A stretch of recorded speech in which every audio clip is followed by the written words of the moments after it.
اعوذ باللہ من الشیطان اللعین الرجیم بسم اللہ الرحمن الرحیم۔ ناظرین محترم، السلام علیکم ورحمۃ اللہ وبرکاتہ۔ ماہ مبارک شعبان کے مقدس لمحات اور عبادتوں کا مہینہ، اللہ کے قرب کا مہینہ، اور یہ وہ مہینہ ہے کہ جس میں ہم مختلف ولادتوں کے حوالے سے ائمہ معصومین علیہم الصلاۃ والسلام کی اعیاد کے حوالے سے محافل کا انعقاد کرتے ہیں، اور بالخصوص یہ مہینہ منسوب ہے آپ کے اور میرے آقا و مولا حضرت ولی عصر عجل اللہ تعالی فرجہ الشریف کی ولادت باسعادت کے حوالے سے۔ مومنین کرام، یہ مہینہ مہدویت کے حوالے سے پہچانا جاتا ہے، حضرت حجت کے ساتھ منسوب ہے، لہٰذا ہم مہدویت کے حوالے سے کچھ روایات کو جو پاک پیغمبر صلی اللہ علیہ وآلہ وسلم سے منقول ہیں اور منابع فریقین میں ان روایات کو ذکر کیا گیا ہے۔ برادران اہل سنت کے ہاں بھی مہدویت کے حوالے سے روایات ملتی ہیں، اور مکتب اہل بیت علیہم الصلاۃ والسلام میں بھی مہدویت کے موضوع پر آپ کو کثرت سے روایات ملتی ہیں۔ اور روایات سے ہٹ کر اگر عقیدہ مہدویت کی بات کی جائے تو عقل اور فطرت بھی اس نظریے اور اس عقیدے کی تائید کرتی ہے اور اس عقیدے پر مہر تصدیق ثبت کرتی ہے۔ ہم گزشتہ پروگرامز میں بھی احادیث کے ایک سلسلے کی طرف آپ کو لے کے چلے اور احادیث کا ہم نے سہارا لیا، فضائل معصومین علیہم الصلاۃ والسلام جو پیغمبر خاتم صلی اللہ علیہ وآلہ وسلم کی زبان مبارک سے بیان ہوئے۔ لیکن چونکہ شعبان کے ایام ہیں تو ہم کچھ پروگرامز اس حوالے سے آپ مومنین کی خدمت میں پیش کریں گے کہ عقیدہ مہدویت اور حضرت حجت کے حوالے سے روایات اور احادیث کا سہارا لیا جائے اور روایات اور احادیث کو آپ مومنین کی خدمت میں پیش کیا جائے۔ جہاں تک حضرت مہدی اجل اللہ تعالی فرجہ الشریف کی فضیلت کا تعلق ہے اور آپ کے مقام اور مرتبے کا تعلق ہے، ہم پاک پیغمبر صلی اللہ علیہ وآلہ وسلم سے منقول ایک روایت کا سہارا لے کر حضرت مہدی کی فضیلت کو سمجھنے کی کوشش کریں گے۔ یہ روایت پاک پیغمبر صلی اللہ علیہ وآلہ وسلم سے منقول ہے، جس میں آپ اپنی دختر کو صدیقہ طاہرہ حضرت فاطمہ الزہرا سلام اللہ علیہا کو خطاب فرماتے ہیں اور بی بی کے اور اپنے خاندان کے فضائل کا تذکرہ فرماتے ہیں۔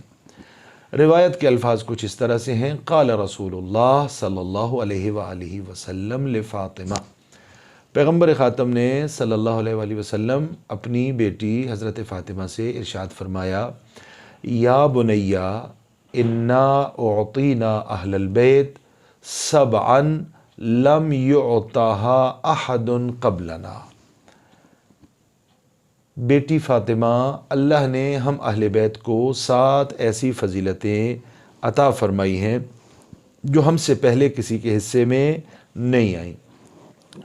7 ایسے فضائل جو ہم اہل بیت پر اللہ نے، ہمیں اہل بیت کو اللہ نے عطا فرمائے، کسی اور کے حصے میں نہیں آئے۔ اس کے بعد پیغمبر خاتم ایک ایک کر کے ان فضائل کا تذکرہ فرماتے ہیں۔ پہلی فضیلت جس میں پاک پیغمبر صلی اللہ علیہ وآلہ وسلم اپنی بیٹی کو مخاطب کرتے ہیں اور پہلی فضیلت جو ذکر فرماتے ہیں وہ یہ ہے: نبینا خیر الانبیاء، ہم اہل بیت کو اللہ نے جو پہلی فضیلت عطا فرمائی اور یہ فضیلت کسی اور کے حصے میں نہیں آئی، وہ یہ ہے کہ اس خاندان میں اللہ نے جو نبی بھیجا جو خاتم الانبیاء ہے اور افضل الانبیاء ہے۔ ہمارے خاندان میں خاتم الانبیاء کو اللہ نے بھیجا، افضل الانبیاء کو اللہ نے بھیجا،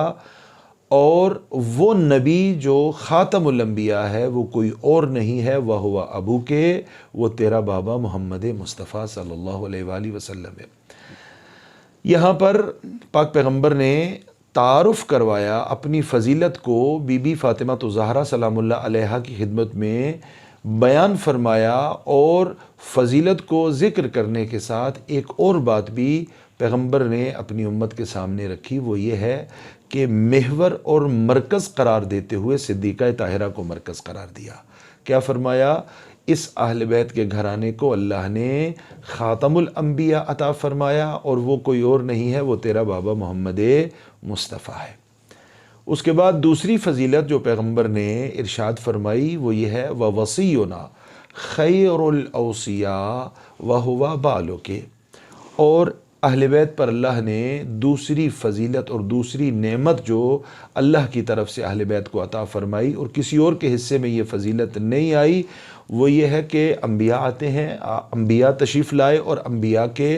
اوصیاء آئے،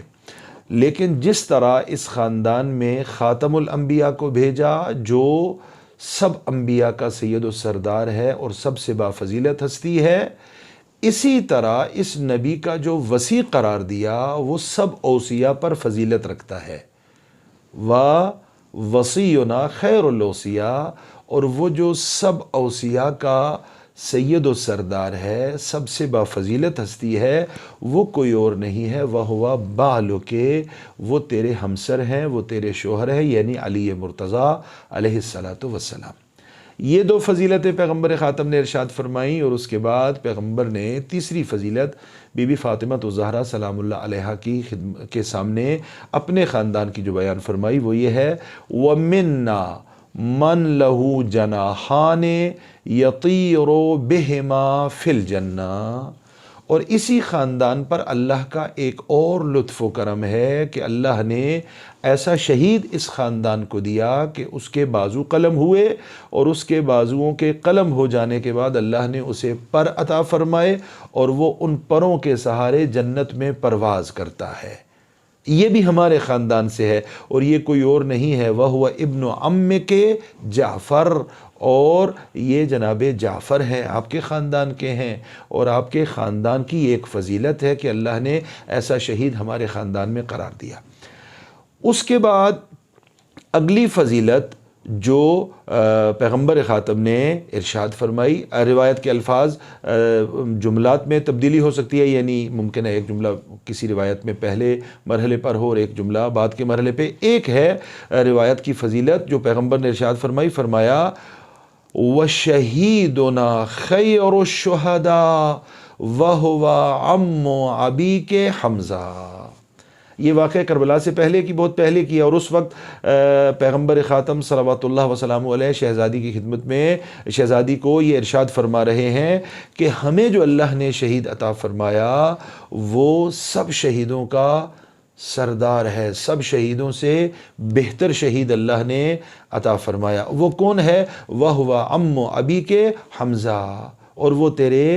چچا، تیرے والد بزرگوار کے چچا جناب حمزہ ہیں۔ خیر الشہداء یعنی پاک پیغمبر صلی اللہ علیہ وآلہ وسلم اپنے خاندان پر اللہ کے لطف و کرم میں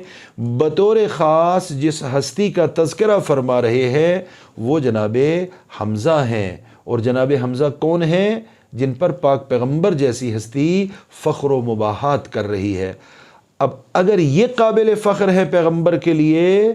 تو وہ جو جناب حمزہ کے مقابلے میں تھے اور جو جناب حمزہ کے مقابلے میں آئے ان کا پیغمبر کی نظر میں کیا مقام ہوگا، وہ اس سے سمجھ جانا چاہیے، اور سمجھ میں آ جاتا ہے کہ جو پیغمبر کے لیے قابل فخر ہے وہ جناب حمزہ ہے، اور جناب حمزہ کے جو قاتل ہیں وہ کون ہیں، یا جناب حمزہ کی شہادت کے بعد جناب حمزہ پر وہ ستم روا رکھنے والے وہ کون ہیں، وہ یقیناً پاک پیغمبر کی نظر میں کسی مقام اور مرتبے کے حامل نہیں ہو سکتے، اس لیے کہ اس حدیث میں پیغمبر جناب حمزہ کو اپنے خاندان کا فخر قرار دے رہے ہیں۔ اس کے بعد پیغمبر خاتم پانچویں فضیلت اپنے خاندان کی ارشاد فرماتے ہیں، اور فرماتے ہیں وَمِنَّا سِبْطَ هَذِهِ الْأُمَّةِ، اور اللہ نے اس امت میں دو شہزادے عطا فرمائے، اس خاندان کو اس خاندان میں دو شہزادے اللہ نے عطا فرمائے، اور وہ دو شہزادے کوئی اور نہیں ہیں، وَهُمَا ابْنَاكَ الْحَسَنُ وَالْحُسَيْنُ، وہ تیرے دو بیٹے ہیں جناب شہزادہ حسن علیہ السلام اور مولا امام حسین علیہ السلام، یہ بھی ہمارے خاندان کا فخر ہیں۔ اور اس کے بعد پیغمبر خاتم ارشاد فرماتے ہیں وَمِنَّا وَاللَّهِ الَّذِي لَا إِلَٰهَ إِلَّا هُوَ مَهْدِيُّ هَٰذِهِ الْأُمَّةِ، پیغمبر نے ارشاد فرمایا کہ اسی خاندان پر اللہ کا ایک اور لطف ہے، ایک اور کرم ہے، اور وہ کیا ہے؟ یہ ہمارے موضوع کا شاہد مثال ہے۔ پیغمبر نے فرمایا کہ اللہ نے اس خاندان میں مہدی کو قرار دیا۔ مہدی موعود اسی خاندان میں سے ہیں۔ یہ اللہ کا ہم پر ایک خاص لطف و کرم ہے۔ اور پھر فرمایا الذی یصلی خلفہ عیسی ابن مریم۔ مہدی کون ہوں گے؟ کہ جب وہ ظہور فرمائیں گے تو عیسی ابن مریم ان کے پیچھے نماز کی اقتداء کریں گے۔ پھر اس کے بعد روایت کی لفظیں یہ ہیں ثم ضرب بیدہ علی منکب الحسین علیہ السلام فقال من ھذا ثلاثا۔ اور اس کے بعد مولا امام حسین جو اپنے بچپنے میں پیغمبر خاتم کے سامنے تشریف فرما تھے، آپ کے شانہ مبارک پر پیغمبر خاتم صلی اللہ علیہ وآلہ وسلم نے 3 مرتبہ اپنا ہاتھ اس طرح سے مارا اور فرمایا کہ مہدی اس حسین کی نسل سے ہوں گے۔ 3 مرتبہ اس جملے کو ارشاد فرمایا۔